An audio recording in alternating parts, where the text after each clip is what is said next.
Bienvenidos y bienvenidas a las terceras jornadas virtuales iberoamericanas de educación y tecnología. Los invito a que recorran conmigo el maravilloso mundo virtual de ISPA 3D. El mismo simula la realidad y estaremos conviviendo en la sala de conferencias en la cual visualizaremos las conferencias que han preparado los expertos de varias partes del mundo para nosotros para continuar reflexionando sobre el uso de las nuevas tecnologías en educación. Vayamos a ver una.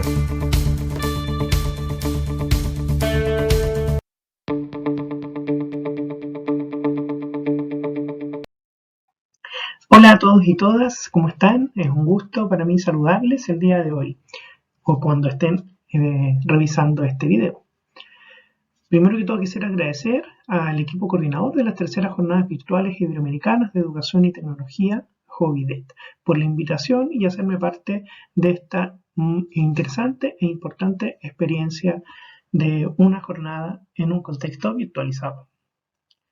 Mi nombre es Juan Alejandro Enríquez, soy profesor de filosofía, becario en el doctorado en Ciencias de la Educación por la Universidad de Granada, España, académico disciplinar de la Facultad de Educación en la Universidad de las Américas, Chile, y director del Laboratorio de Educación y Tecnologías Digitales, Hospitalidad Digital. El día de hoy quisiera presentarles el concepto de hospitalidad digital en este contexto de un alto proceso de virtualización de los entornos asociados a la enseñanza y aprendizaje, no solo producto por la pandemia, sino que por la avanzada era digital en la que nos encontramos. Es una reflexión teórica basada en una investigación de corte fenomenológico con un diseño cierto de tipo ensayo. Pero tiene ya a esta altura una fuerte aplicabilidad tanto en el contexto escolar como universitario, en distintos espacios y modos o métodos de alfabetización digital, mediática o comunicacional. Tiene un foco en los derechos humanos y un compromiso especial con los objetivos de desarrollo sostenible. Bien, comencemos. Primero que todo quisiera hacer notar de que aún en esta avanzada era digital y ya a 20 años de haber iniciado el siglo XXI, 22 años de hecho, la brecha digital sigue siendo muy pronunciada. La pandemia visibilizó aún más eso y por lo tanto ahí hay un desafío importante en el mundo de la educación. Y dado que la brecha digital tiene que contrarrestarse no solo con una mayor accesibilidad a los entornos digitales, virtuales o a la conexión a Internet, ¿cierto? Porque eso en muchos países está bastante subsanado, pero en otros también hay que reconocer que está bastante disminuido o los costos son muy elevados y por lo tanto ahí hay algo de desigualdad, ¿cierto? También tenemos que considerar la alfabetización digital en el ámbito del uso, la usabilidad. ¿Qué estamos haciendo con los entornos digitales, con las herramientas educativas asociadas a tecnología? Y por ende, cómo estamos educando a las nuevas generaciones en torno a estos temas. Aquí recordemos solamente esta cita ya muy conocida de Daniel Pimienta, que ya en el 2008 estaba diciendo que la brecha digital no es otra cosa que el reflejo de la brecha social en el mundo digital. De esa frase yo me baso para la conceptualización de hospitalidad digital, dado que este concepto lo que busca es justamente saber responder a este desafío en el cual nos encontramos. ¿Cómo podemos responder? Primero, entendamos qué es este concepto, ¿cierto? La idea es que nos dispongamos como seres humanos para comprender y hacernos cargo de esta pronunciada brecha digital en una era digital que denota a su vez un amplio desarrollo de la sociedad del conocimiento y la información. El concepto invita a que esta comprensión, ¿cierto? Incluso una ética de la comprensión, como decía Edgar Morin, pueda darse desde una reflexión respetuosa, una actitud respetuosa de la diversidad y con un compromiso especial por los derechos humanos y con los objetivos de desarrollo sostenible, en tanto que también esto debe implicar a los distintos estados y sus correspondientes políticas públicas. Muy brevemente, solamente a modo de justificación y marco teórico, aquí nos encontramos con qué es entonces la hospitalidad y entre otras tantas definiciones asumimos más bien qué es lo que se entiende por esta acepción etimológica que proviene tanto de hospes, ¿cierto? Que nos da palabras como hospedar, como huésped, en la propia hospitalidad, y hostis, porque también está relacionado y no solo con el ámbito de la hostilidad o del enemigo que se encuentra, ¿cierto?, frente a uno.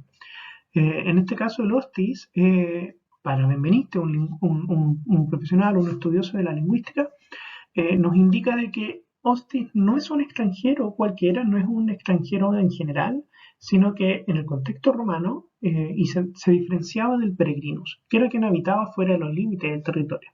Hostis, en cambio, es el extranjero en tanto que se le reconocen los derechos iguales que a los ciudadanos romanos. ¿No les parece eso interesante hoy en día en donde los altos procesos y flujos migratorios en el mundo entero están generando cambios culturales importantes en cada uno de los países que van recibiendo a estas personas? Y si las personas migrantes tienen no solo el derecho a migrar, sino que a instalarse, a situar, a desarrollarse, a crecer en igualdad de condiciones y con los mismos derechos que toda la ciudadanía, bueno, entonces al parecer en los entornos virtuales estamos hablando lo mismo. Ya el uso de Internet y las redes sociales nos muestra con claridad, ¿cierto?, que este cruce tanto de hospes como hostis, e incluso de huésped, y no solo del extranjero, sino que también de su acepción como enemigo, es cosa de mirar Twitter, esto existe, ¿cierto? Hoy en día los haters, la fake news y todo lo que de algún modo busca desorientar nuestro camino hacia una sociedad más, no solo democrática, sino que fraterna y menos individualista. Bueno, acá hay una, entonces, primera acepción teórica, etimológica, conceptual, para que hospitalidad digital se vea soportada en lo que está proponiendo. Y no lo propone en cualquier momento, ¿cierto? Siempre estamos situados en un contexto determinado. Hoy en día estamos situados en un contexto de la era digital, en un contexto en que estamos ahí de algún modo resistiendo al paradigma del individualismo y estamos tratando de fortalecer un paradigma comunitario. Y en el caso particular de esta presentación me voy a referir más bien a las comunidades virtuales. Y todo esto desde una hermenéutica digital que también ha dado pie a reflexiones desde las comunidades digitales.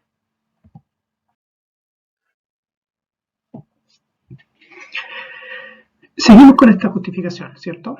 ¿Qué entendemos entonces por era digital? En este caso, la era digital es aquello que nos diferencia de las anteriores por algún medio de información que sea altamente valioso, ¿cierto? Pérez ya nos decía que de algún modo en la era oral fue la narración, en la era de la escritura fue la imprenta, los textos, y en la era digital, la actual, es el multimedia. El multimedia, lo multimodal y de algún modo cómo nos vamos comunicando de diversas formas y muchas veces de manera simultánea. Entonces, el cambio que hay que de algún modo identificar para esta transformación sustancial de la vida cotidiana se refiere a que la información está en todas partes y esta información pasa a ser un entorno simbólico de socialización. Esto es relevante con la pandemia. Si nos encontramos en una pandemia donde lo que más se discutió fue cómo no perder la socialización en nuestros niños, niñas, adolescentes, por ejemplo, en el sistema escolar, cuando las cuarentenas generaban la necesidad urgente de virtualizar los procesos de enseñanza-aprendizaje, bueno, entonces entendemos que la información simbólicamente también favorece la socialización. Entonces, ¿a qué información accedemos? ¿Cómo la comunicamos? Y cómo la compartimos.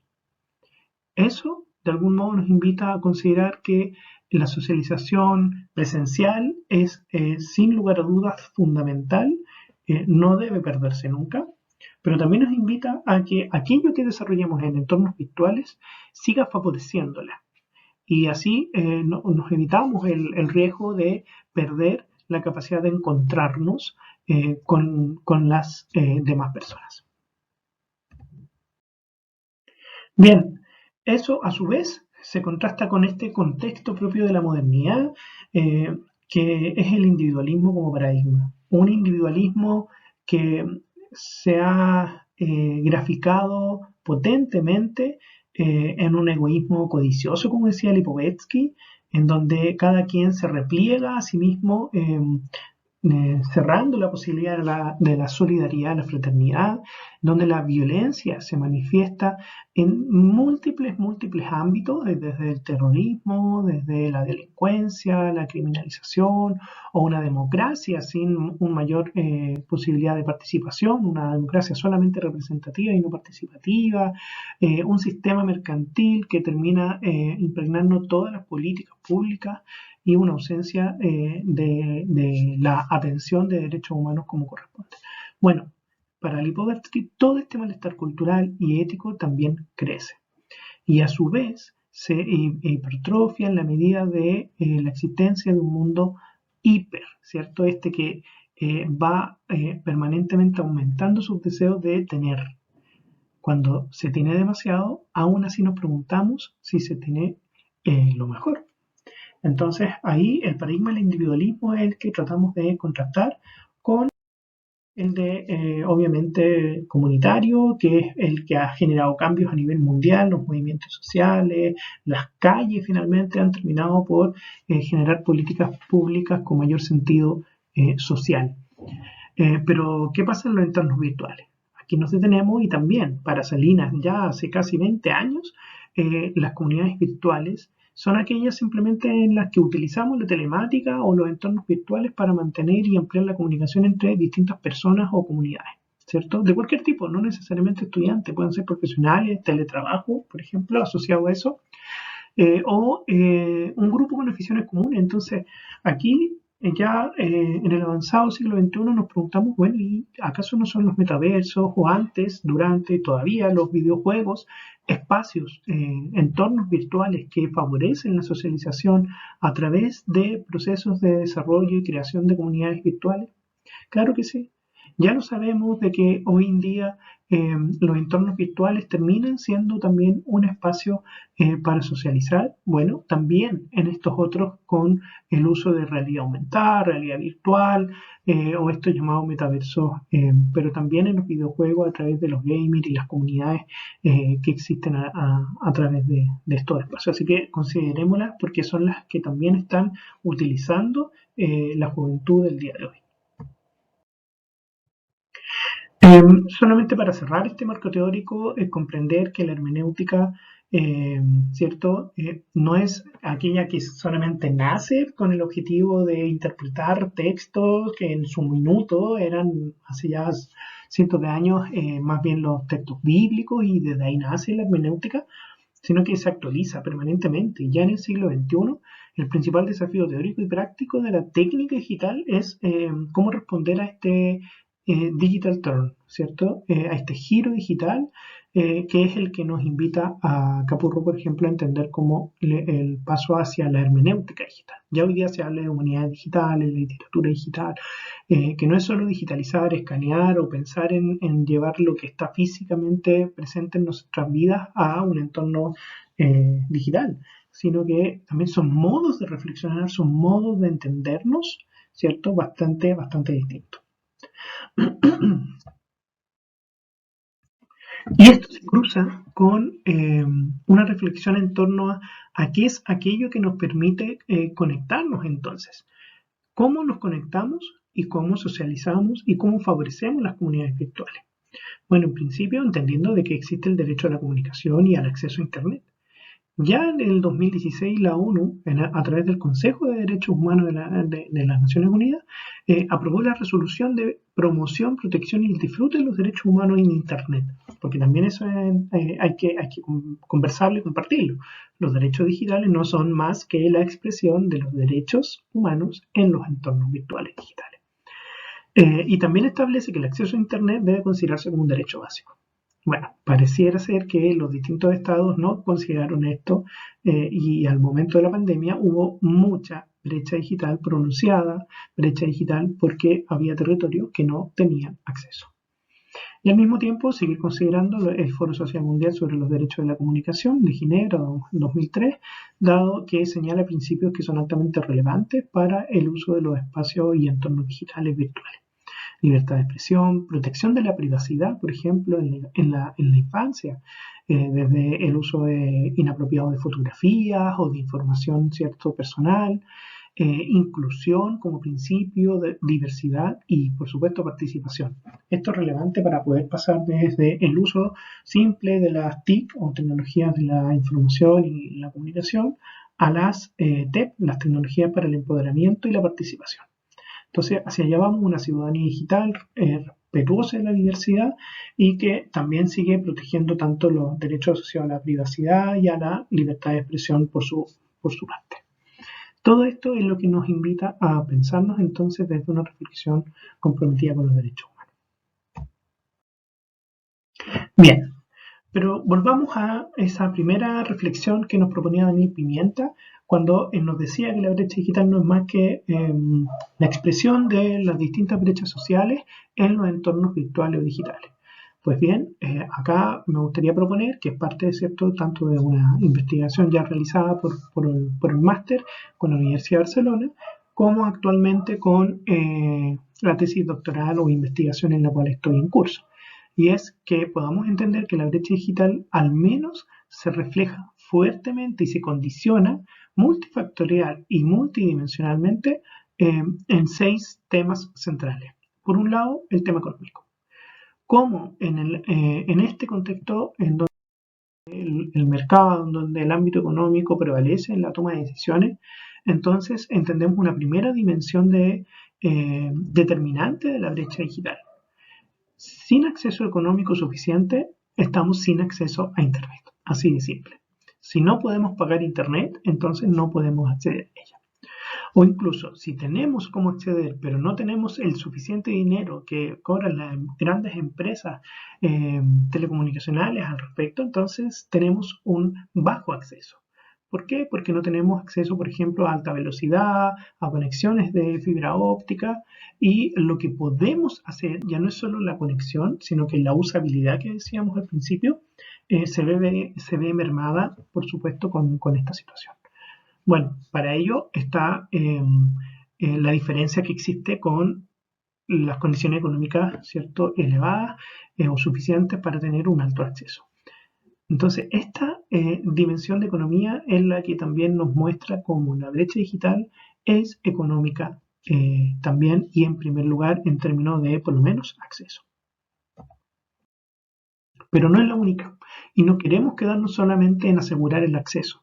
También tenemos que darnos cuenta que geográficamente, ¿cierto?, la relación, por ejemplo, clásica y crítica socialmente hablando de el norte y el sur, o estas reflexiones que nacen desde el sur-sur, especialmente asociadas a América Latina, territorios de América Latina, el Caribe y África. Entonces, eso también se sigue graficando en la brecha digital, se expresa en la brecha digital. Coincidentemente, son los territorios con menor acceso a Internet o con acceso más desigual. Entonces, ante eso, el ámbito geográfico tiene que ser considerado por las distintas medidas que se desarrollen o diseñen para disminuir la brecha digital. Porque en zonas aisladas, zonas altamente rurales, estamos dejando a una población importante sin acceso. O incluso en poblaciones, ¿cierto?, más organizadas, en términos de urbanismo, pequeños pueblos, pequeños lugares que tienen algún grado de conexión. Esta sigue siendo una conexión baja porque no hay inversión en tecnología, no hay inversión en antenas repetidoras, o que podamos tener un cableado suficientemente de calidad para poder acceder también a una internet de alta velocidad. Entonces, nuevamente se da el tema del acceso en la diferenciación geográfica, porque en las grandes capitales, las grandes ciudades, el alto acceso está prácticamente asegurado, salvo en esas grandes ciudades de países altamente desiguales, donde dentro de una gran urbe también se encuentran esta misma gradualidad de estar o sin acceso o con bajo acceso, o, bueno, por supuesto, con alta conectividad quienes pudieron pagarla.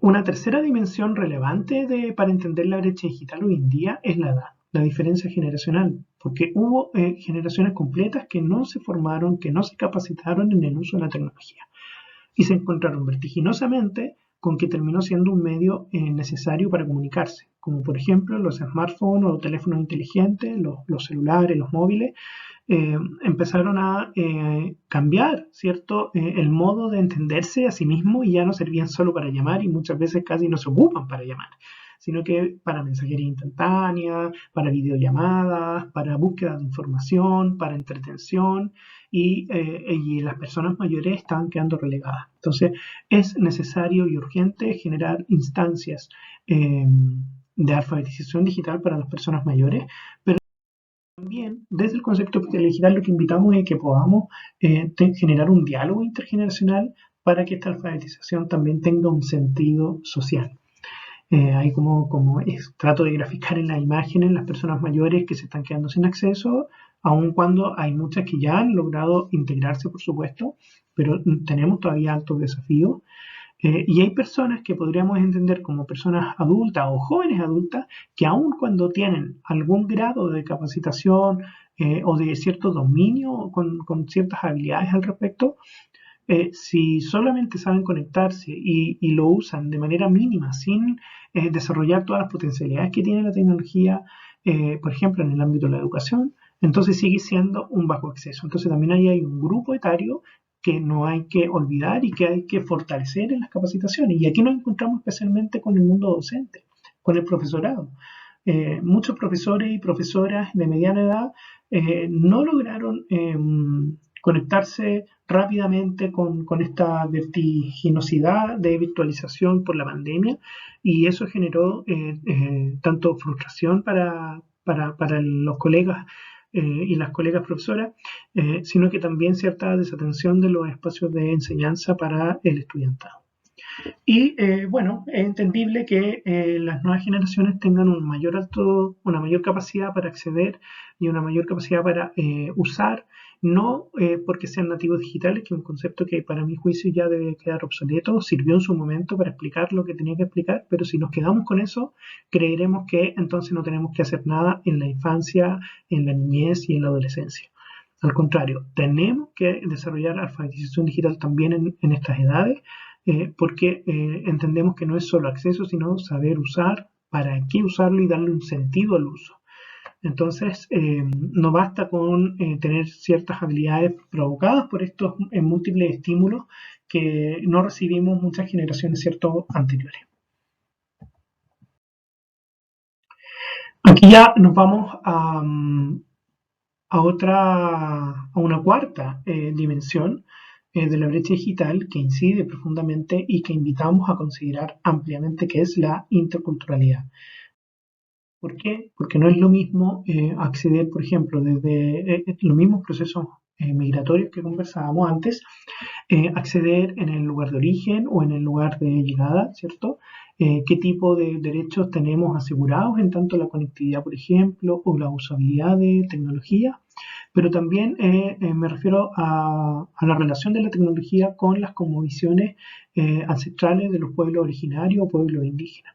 Porque acá no se trata de instalar dispositivos con un alto acceso, como lo que está en la foto ahí, y generar capacitación en términos de alfabetización digital, cual si no hubiera algún grado de distinción o de identidad en juego, ¿cierto? Acá hay que ser muy prudente, porque tenemos que considerar la cosmovisión de los distintos pueblos. Tenemos que ofrecer las posibilidades para asegurar la conectividad y la usabilidad necesaria de las tecnologías digitales, pero siempre con sentido de respeto a la diversidad tanto de cosmovisión, pensamiento, espiritualidad y relación, por ejemplo, con la naturaleza, con el medio ambiente.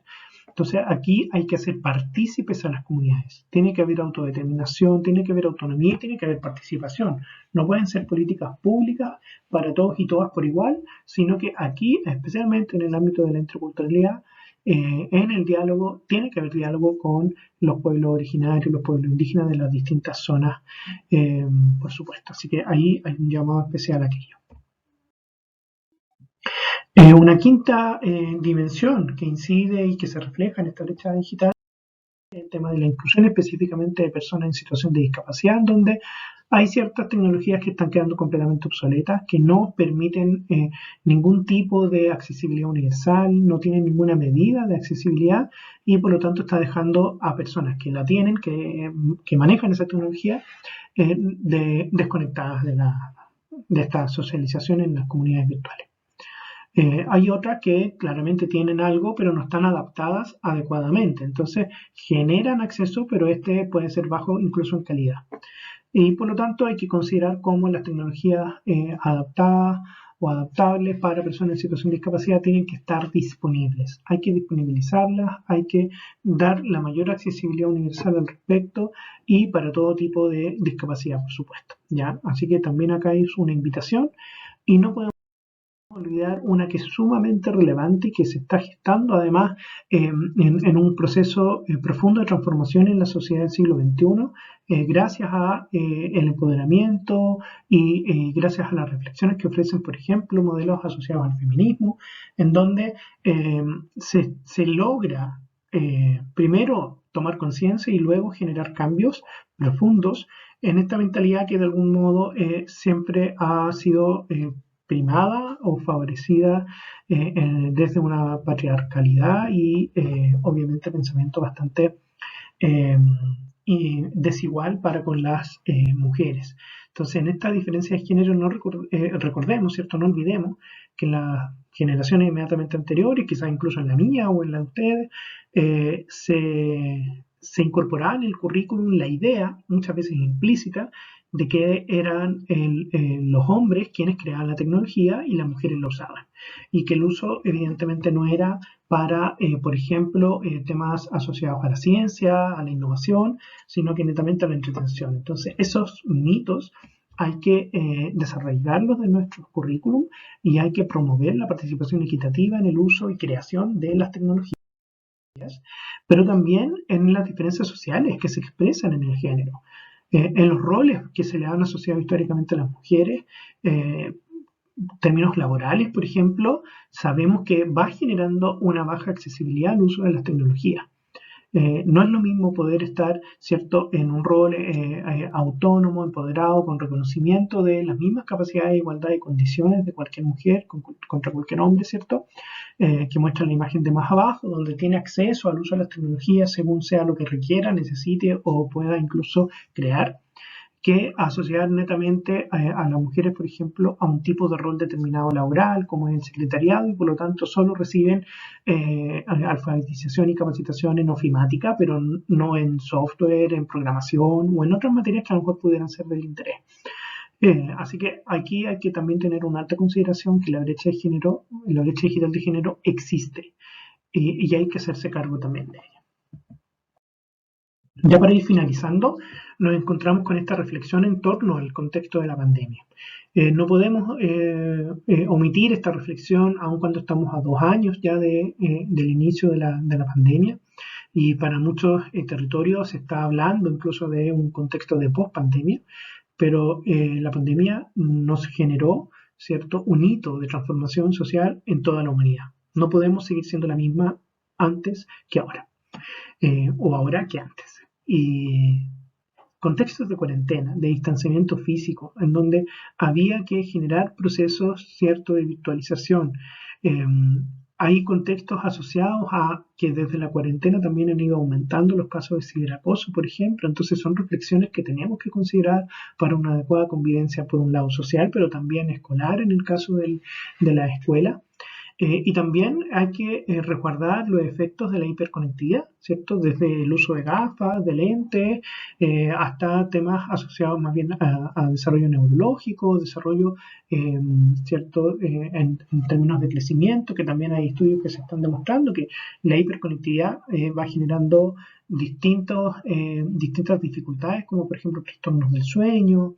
Entonces, tenemos que considerar todos estos efectos a propósito de la pandemia, estos daños, por llamarlo de algún modo, colaterales a lo que fue el tema sanitario, y eso en realizarlo en un contexto de educación virtual. Es en los contextos de educación virtual, las carreras 100% online, por ejemplo, en el caso de las universidades, los institutos, hay que también colocar atención a estos desafíos. ¿Por qué? Porque el analfabetismo digital existe. Todavía hay analfabetismo digital, la brecha digital está pronunciada, exacerbada y tenemos que saber entenderla, redimensionarla. No basta con seguir hablando de brecha digital como se hacía hace 20 años, que era muy importante en ese entonces, pero ahora hay que colocar esta mirada especialmente en los efectos sociales de uso y creación de tecnología y no solo de acceso. ¿Por qué? Porque la expresión de la desigualdad es tremenda. Bueno, para ello el concepto de hospitalidad digital entonces está trabajando, el mismo concepto se está profundizando para poder desarrollar instancias de aplicación que ya se han hecho, por ejemplo a través del laboratorio de hospitalidad digital, en donde hemos podido generar instancias de capacitación junto a Comparte ONLUS, una agrupación cierto italiana, que nos ha invitado a generar instancias de alfabetización digital para docentes universitarios de Petén en Guatemala. Entonces, estos modelos pueden seguir fortaleciendo y la idea es que no sean bajo la lógica o el paradigma del individualismo, sino que de verdaderas comunidades virtuales de aprendizaje. Así que ahí con ello, con esas reflexiones, los desafíos mínimos son muchos, muy múltiples, pero algunos de los desafíos post pandemia estaban justamente entonces en disminuir las desigualdades sociales, acortar la brecha digital, generar instancias de alfabetización digital con sentido o de alfabetización mediática e informacional, promover una ciudadanía digital mediante participación activa, asegurar el derecho a la conectividad de información y, por supuesto, generar educación virtual comprometida con la diversidad. Bien, muchísimas gracias entonces por su escucha y atención activa. Pueden revisar acá la bibliografía que fue trabajada, ¿cierto?, en esta presentación y de algún modo también está presente en todo lo que es el concepto de hospitalidad digital. Y no me queda más que agradecer. Les invito a visitar el blog en juanenriquez.cl. Hay distinta información y también está la información de contacto con la cual pueden, sin dificultad alguna, escribirme, conectarme para, bueno, seguir adelante en proyectos colaborativos. Muchas gracias y espero que nos veamos nuevamente en otra ocasión. Gracias a Juvidet por esta tremenda revista.